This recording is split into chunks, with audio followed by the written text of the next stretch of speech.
+2 വിദ്യാർത്ഥി വീട്ടുവളപ്പിൽ വളർത്തിയത് 13 കഞ്ചാവ് ചെടികൾ. വീട്ടിൽ നിന്ന് അച്ഛനും അമ്മയും ജോലിക്ക് പോയി കഴിയുമ്പോൾ നിരവധി കൂട്ടുകാർ വീട്ടിലെത്തും, കഞ്ചാവ് വലിക്കും. ലഹരിവിരുദ്ധ സേനയ്ക്ക് ലഭിച്ച അജ്ഞാത സന്ദേശത്തെ തുടർന്നാണ് പോലീസ് പരിശോധന നടത്തി കഞ്ചാവ് ചെടികൾ കണ്ടെത്തിയത്. തൃശൂർ ആവണിശ്ശേരിയിലാണ് ഞെട്ടിക്കുന്ന സംഭവം. City police commissioner Nakul Rajendra ദേശ്മുഖാണ് അന്വേഷണത്തിന് പോലീസിന് നിർദ്ദേശം നൽകിയത്. പോലീസ് ഉദ്യോഗസ്ഥർ ചിലർ മഫ്തിയിൽ വിദ്യാർത്ഥിയുടെ വീടിന് സമീപം നിരീക്ഷണത്തിനായി നിന്നു. പ്രാഥമിക പരിശോധനയ്ക്ക് ശേഷം വീട്ടിൽ കയറി. ചോദ്യം ചെയ്യലിൽ വിദ്യാർത്ഥി കഞ്ചാവ് വലിക്കുന്നതായി സമ്മതിച്ചു. എന്നാൽ വിൽപ്പനയില്ല എന്നാണ് പറഞ്ഞത്. എന്തിനാണ് നിരവധി വിദ്യാർത്ഥികൾ വീട്ടിലെത്തുന്നതെന്ന് ചോദിച്ചപ്പോൾ സുഹൃത്തുക്കളെന്നായിരുന്നു മറുപടി.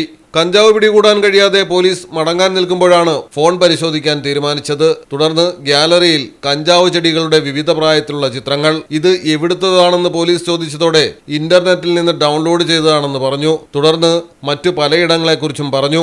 എന്നാൽ പോലീസിന്റെ പരിശോധനയിൽ ചിത്രങ്ങൾ വീട്ടുവളപ്പിലേത് തന്നെയാണെന്ന് മനസ്സിലായി. തുടർന്ന് വീട് നിൽക്കുന്ന 20 സെന്റ് ഭൂമി പരിശോധിച്ചതോടെയാണ് 13 കഞ്ചാവ് ചെടികൾ കണ്ടെത്തിയത്. വിദ്യാർത്ഥി സ്ഥിരമായി കഞ്ചാവ് വലിക്കും. മാതാപിതാക്കൾ നിസ്സഹായർ. 10 വർഷം വരെ തടവ് ശിക്ഷ കിട്ടാവുന്ന കുറ്റമാണ് +2 വിദ്യാർത്ഥി ചെയ്തിരിക്കുന്നത്. നെടുപുഴ പോലീസാണ് പ്രതിയെ കസ്റ്റഡിയിലെടുത്തത്. Malayalam television, Thrissur. Silvan tiles gallery, Valanchery, Puthanathani, Aluva, Palakkad, Edavanna and Pattambi.